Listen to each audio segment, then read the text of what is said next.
Hey everybody, before we get to the show, I have some late breaking news here, and I apologize about the audio quality. I am recording from my AirPods. Tesla has confirmed that 285,000 owners have purchased full self-driving. So if we add up all the cars that are equipped with hardware 2, and we'll throw out 2016's numbers because hardware 2 didn't come out until late 2016. So we're looking at cars sold from 2017 and beyond that were equipped with hardware 2 or hardware 3. We get just over 3 million cars sold. We are using 3 million as a round number because we know that in 2016 they sold some of the cars with hardware 2, and in 2022, in the Q4 of 22, they've sold vehicles, but we don't know how many that is. So we're just going to use 3 million as a round number. If they have sold 285,000 full self-driving packages, that means Tesla full self-driving has a take rate of around 9.5%. And I want to know from you, does that sound high? Does that sound low? Does it sound right? Send me an email to Bodie, BODIE, at 918digital.com. All right, now let's get to the show.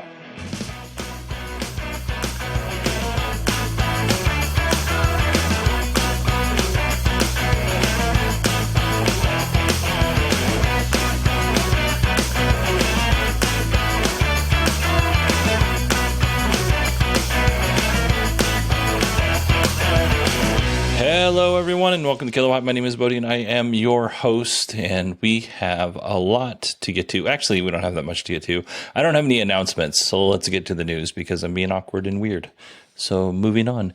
The first shipments of the VinFast EVs, more specifically the VF8s, are arriving in the United States, which is pretty impressive when you consider the timeline for VinFast. They announced their new EVs last year at CES, and at the same time, they announced that they would be entering the U.S. market, and now they are actually delivering the first 999 VF8 SUVs, which is the larger SUVs. 999 apparently in Vietnam is good luck. So as of the time of the article, they had not been approved to officially start selling these vehicles in the United States, but that's just a formality because, they wouldn't they wouldn't work so hard to be in the U.S. market if they couldn't get approval to actually sell their vehicles. Dodge has applied for the trademark Ram 1500 Rev. This is ahead of Dodge's announcement of the Ram 1500 EV, which will take place on January 5th at CES. I will be in attendance at CES, but I won't actually be able to arrive because of some of the things that I had going on, and I kind of planned it a little bit late until January 6th. But I'm going to take lots of pictures of this truck, and I will post them on Twitter and Instagram, and I'll give you all that information before I leave. The VW ID4 has suffered a price increase. It'll cost an additional $1,500 US per vehicle built after January 4th. And as a fun little added note here, VW will announce a new EV at CES. And of course, I will seek that vehicle out as well and send lots of pictures and video and that kind of stuff. Continuing on with the themes of EVs that haven't been released yet, the 2024 Chevy Silverado has been spotted. It was out testing or doing something fancy like that. There are pictures of this vehicle in Autoblog, and there are some angles, like when you look at it directly head on from the front, I do not like the look of this truck. And then there are other angles kind of at the side or at an angle that I'm like, oh, that doesn't look too bad. So I'm not sure what to think. I do have a reservation down on this vehicle, but yeah, I don't love the look at it when you're just walking up to it and it's staring at you dead in the eyes or in the headlights, as it were. But there are other parts of the truck that I think look really cool. I don't know. I think the GMC Sierra EV is probably more of the truck for me if the Cybertruck doesn't end up working out, but who knows? The Chevy Bolt EV is in the news again for yet another potential for fires. This time, the fire doesn't have anything to do with the battery. This is kind of an odd issue. The seatbelt pretensioner, which is what kind of sucks you into the seat before you're about to get into an accident.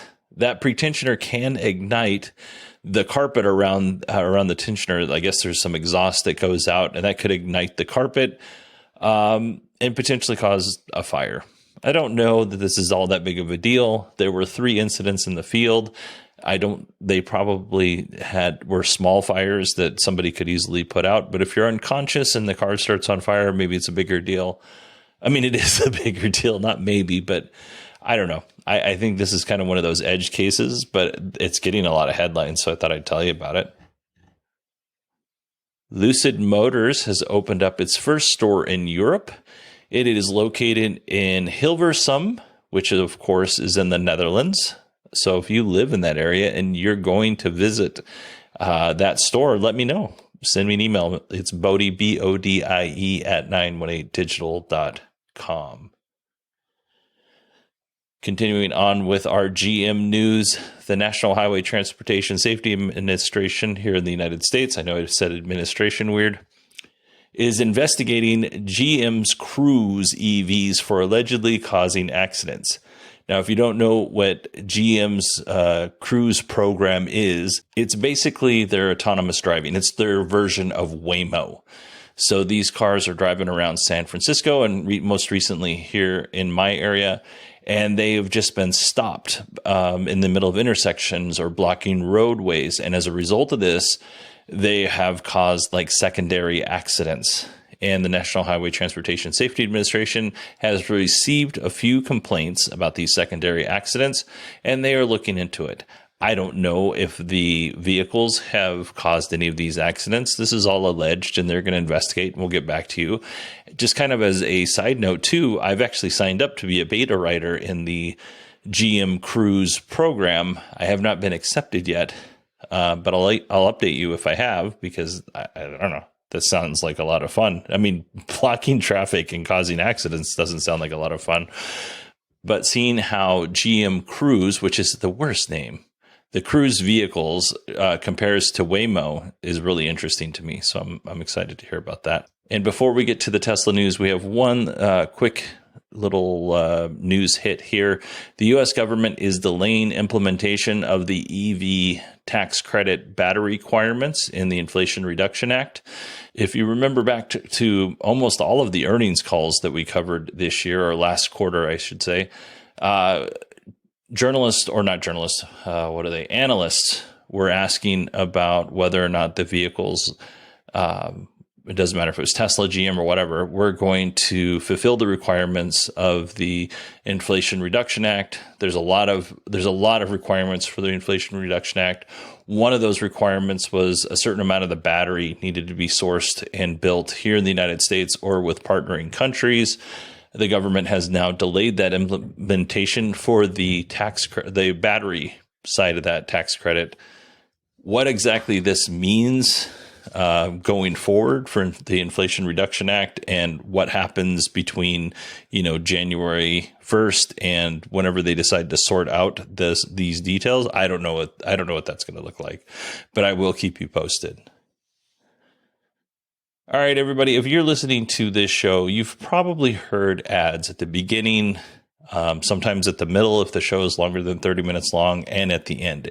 If you don't like those ads, consider going to patreon.com/kilowatt or supportkilowatt.com. All of the money that you contribute on Patreon goes directly to the show. None of the money actually goes into my own pocket. I have a job. That job is used to pay bills, and I just use the Patreon money purely for making this show better. So if you're interested in supporting the show, I only ask for $1. So it's a real cheap Patreon give. Patreon.com/kilowatt or supportkilowatt.com. You get an ad-free experience. I don't know if I mentioned that. All right, moving on to Tesla news now. Tesla recently delivered the first 36 Tesla semis to Pepsi. Pepsi's VP Mike O'Connell was being interviewed by Reuters, and he mentioned that the Tesla semis that they have can haul Frito-Lay foods, which is basically chips, about 425 miles or 625 kilometers. For the heavier loads, which would be the soda and the drinks, The trucks would do shorter trips of about 100 miles or 160 kilometers.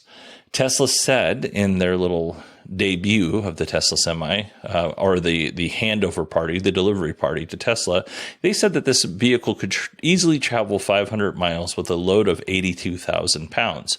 Whether it's 82,000 pounds of chips, 82,000 pounds of soda, 82,000 pounds of concrete, all things being equal, they should have the same range, which leaves people to wonder what's going on with the Tesla Semi, hauling around heavy sodas or drinks and can only go 100 miles. Is that an issue? Is there an issue with the Tesla Semi?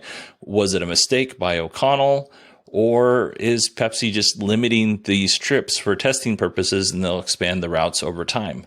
My general thought is Pepsi and Tesla are just testing these short little routes, and over time they're going to expand.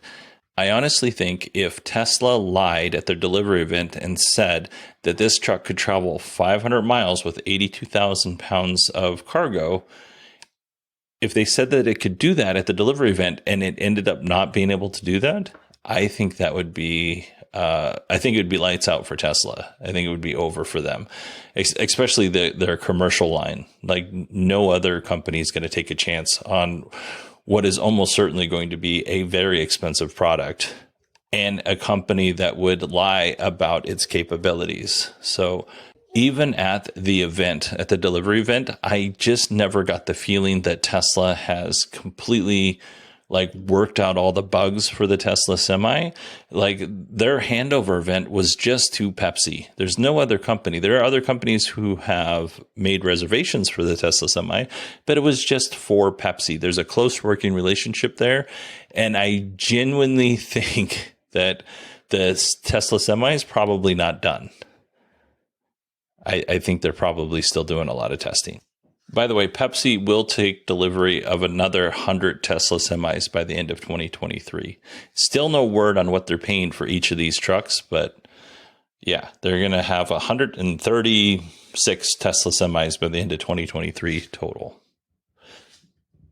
Sandy Munro of Munro Live has announced a crowdfunding campaign to buy a Tesla Semi so they can do a full teardown of the truck.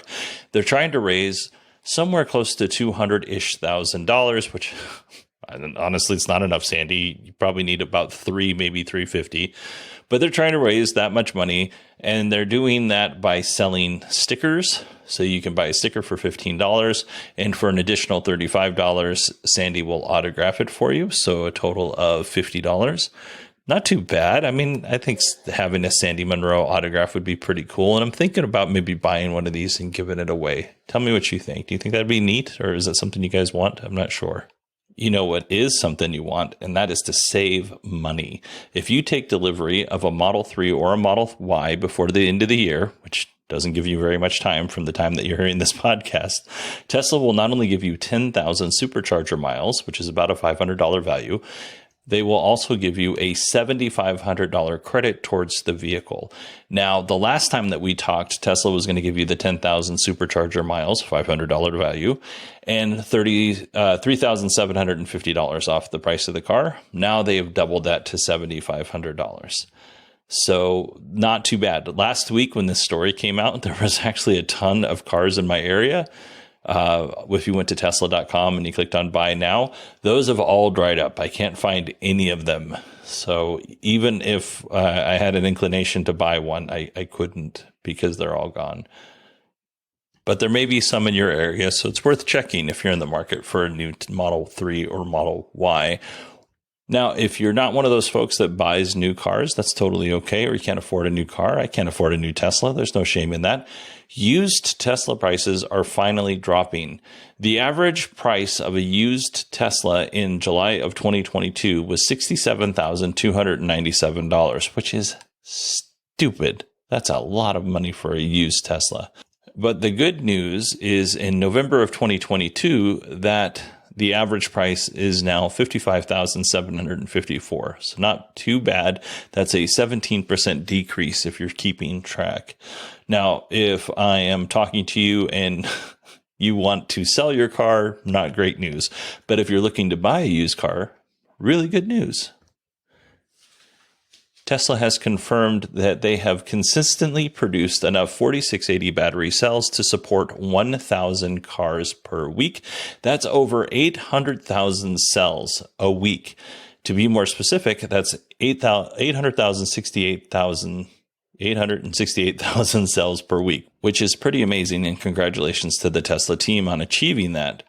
And you know what they're going to do with a lot of those cells is they're going to build a Cybertruck. And the robots that are needed to build the Cybertruck have arrived at Giga Texas. So we got a Giga Press, we've got the robots, we've got a decent amount of 4680 battery cells. Now we need the final specs for the Cybertruck, which we've been told for some time now that pencils are down. There's no reason you can't give us the final specs, Elon. And we need the actual price. And, it would be great if you honored the full self-driving price that when I made my reservation, it was $7,500. If you honored that, that would be great. I don't have high hopes, but we're working the right direction. All right, now we are at our final story, and kind of as I'm getting ready to read this next story to you, I realized that maybe I shouldn't have left it for last. I don't want to end on a bummer, but this is a little bit of a bummer, so I apologize for that. But I'm not going to re-record the whole podcast over. You have no idea how hard this is to do for me. So here's where we're at. Tesla has implemented a hiring freeze and has confirmed another round of layoffs are coming in the next quarter, which is Q1 of 2023. According to Elon, he just has a bad feeling about the economy. And I don't think that feeling's probably too far off. Now, I told you that story so I could tell you this one. Tesla has allegedly fired employees for disagreeing with Elon and being critical of him. We've heard similar reports coming out of SpaceX, which I will talk about momentarily, and Twitter. As the article goes, 2 former Tesla employees, because they were fired, filed a report with the National Labor Relations Board claiming that they were fired because they wrote a letter critical of Elon. I'm assuming they sent this letter to the board or somebody at Tesla that's higher up. In the letter, they criticized Elon and Tesla's return to work policies. If you remember right, Elon made a big deal about employees working from home, and he said this isn't tenable. He said that you need to return to the office that you're assigned to, not the closest office to where you're currently living, but the office that you're assigned to, and work 40 hours a week. If there are additional hours that you need to work after those 40, you could probably work something out with your supervisor and work those at home, which that's really gracious of you. After 40 hours, they'll let you work from home. But it turns out that Tesla wasn't exactly ready for all these employees to come back to work. And it ended up that Tesla had to soften the timeline on returning to work and the rules for employees who had to come back and work from the office instead of working from home. There were also letters written about Elon's tweets, which alleged that Elon's recent tweets may violate Tesla's anti-harassment policy. And I'm going to be 100% honest with you. If I tweeted the exact same things that Elon tweeted, just copy them word for word. Every time he tweeted, I would tweet the same version just on my account. And the city that I work for ever got a hold of that, I would definitely be suspended for a while. And I might be fired over them. So I understand their concerns. A lot of CEOs or higher ups in a company have rules, for the great unwashed, and then they have rules for themselves, and they don't follow those rules. And that's really irritating to me. And I'm sure it's really irritating to a lot of people who are forced to follow these rules, especially if you run afoul of one of these rules and the CEO of the company is doing that exact same thing, but you get in trouble and seemingly nothing happens to them because they happen to be the CEO and largest single shareholder. That can be irritating. I have a lot more to say on it, but it could be irritating, I'm sure, from an employee perspective. There were also some SpaceX employees who had a similar letter drafted, and they basically called Elon a frequent source of distraction and embarrassment. They were also fired. Now, I'm old enough to realize that just because something looks like a duck and quacks like a duck, it doesn't always mean it's a duck. It just means that's one person's or one group of people's perspective. There's always more to it. And I guess the duck example is probably a bad example.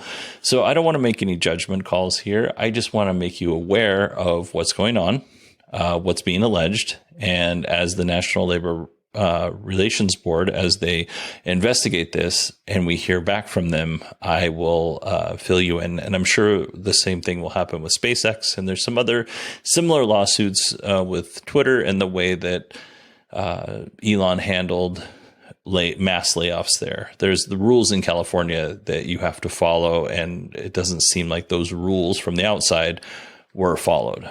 So, yeah.